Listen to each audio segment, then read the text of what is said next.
होते होते बच्चे होते हैं उनको अपनी पीठ पर बैठा कर स्वयं घोड़ा बन जाते हैं।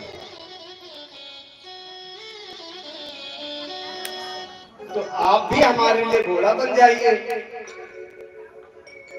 अब बाबा जी ने कहा कि ठीक है, अगर आप कह रहे हो बाल गोविंद तो ठीक है, मैं घोड़ा बन जाता हूँ तुम्हारे लिए, तुम हमारे पीठ पर बैठो। अब वो वहीं पर उसी मंदिर में घोड़ा बन गए। तो अभी तक लोग ये देख रहे थे महाराज ऐसे ऐसे कर रहे थे, भगवान को खिला रहे थे। अब ये देख रहे हैं कि महाराज जी ऐसे हो गए, घोड़ा बन गए। और घोड़ा बन करके उसी मंदिर में वो दौड़े और भगवान उनको चाबुक से जब मारे तो जैसे घोड़ा होता है और तेज दौड़ता है तो वैसे वो भी दौड़ने लगे उस मंदिर में। अब इस घटना को देख करके वहां जितने थे सब अपने मन में सोच लिए कि आज महाराज जी लगता है कुछ अलग ही भाव में। अब ये खेल थोड़ी देर तक चलता रहा। तो बाबा जी को लघु शंका की इच्छा हुई। बाबा जी ने कहा कि लाला ऐसा है कि हमको लघु शंका की इच्छा हो रही है और तुम हमारे पीठ पर से उतरो तो हम कम से कम लघु शंका से निवृत्त होकर के आ जाए। अब बाल गोविंद भगवान कह रहे हैं उनके मन उनके कानों में, ये बताओ बाबा, घोड़े के ऊपर अगर घुड़सवार बैठा रहता है तो घोड़ा अपने घुड़सवार से कहता है कि ये स्वामी तुम उतर जाओ, हम बाथरूम करके आ जाए, लघु शंका करके आ जाए, तब तुम बैठना।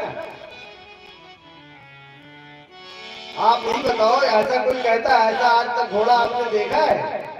अरे लाला आज तक मैंने ऐसा घोड़ा तो नहीं देखा। तो महाराज ये बताओ, हम अब उतरेंगे नहीं और तुमको अगर करना हो तो यही कर लो। अब ये तो बेचारे दूसरे भाव में, अब ये कहा कि नहीं नहीं ये भगवान का मंदिर है। अरे कोई बात नहीं बाबा, हम बैठे तुम्हारा, हम उतरेंगे नहीं, तुम यही करो। अब यही जो है भगवान में बाल स्वरूप में और उन बाबा जी में यही सब वार्ता चल रही थी। अब उनको लघु शंका धीरे धीरे और बढ़ गई और बढ़ते बढ़ते इतनी ये हो गई कि महाराज वहीं पर सीताराम। अब तो वहां जितने अभी तक बैठ करके ये देख रहे हैं महाराज इस भाव में कौन कौन से भाव में घूम रहे हैं। अब तो सब कह रहे महाराज ये सब क्या कर रहे हैं, इतना पूरा मंदिर आपने कर दिया, पूरा मंदिर आपने गंदा कर दिया।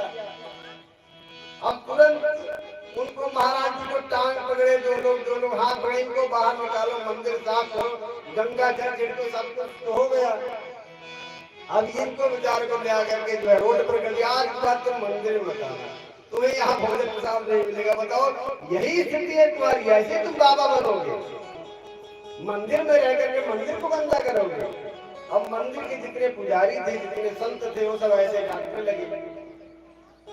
उनको शाम को भोजन प्रसाद नहीं मिला, उन महात्मा जी को शाम को भोजन प्रसाद नहीं मिला। और अपने मन में सोचे कि हे भगवान, आपको बुलाया क्या और आपने ऐसा कर दिया, कहा कि आप आए तो आज खाने पीना हमारा बंद हो गया। जब शाम को उनको भोजन नहीं मिला तो वहां के जो महंत जी थे, मुख्य महंत जी थे, उनको रात्रि में 10-11-12 बजे जब सो गए, सोने बाद जब जगे तो उनको याद आई कि वो महात्मा बेचारे, ठंड का मौसम है, माघ महीना चल रहा है और बाहर ही पड़े होंगे, उनको ठंड कहीं लग जाएगी, यही अगर उनकी कहीं प्राण हत्या हो गई तब तो पाप भी लगेगा। ऐसा उन्होंने मन में विचार किया। तो रात्रि को उन्होंने मंदिर खोला और कहा महाराज चल के मंदिर में रहो, लेकिन अब दोबारा ये सब काम मत करना। लेकर के मंदिर में आए, गए, सो गए। सुबह में उठे तो भोजन प्रसाद किसी ने दिया नहीं। तो महंत जी तक ये बात कही तो महंत जी ने कहा कि अच्छा उनको महात्मा जी को पहले बुलाओ यहाँ हमारे पास, हम उनको जानते हैं अभी। और उनको बुलाया गया महात्मा जी को और पूछा महाराज जी ने कि बाबा ये बताओ, मंदिर में यही सब किया जाता है, इसीलिए आप मंदिर में रहते हो? तब वो हाथ जोड़ करके बाबा जी खड़े हुए, कहा महाराज ये बताओ, अगर आप घोड़ा उस मंदिर में बांधते तो लघु शंका करने के लिए आपसे पूछता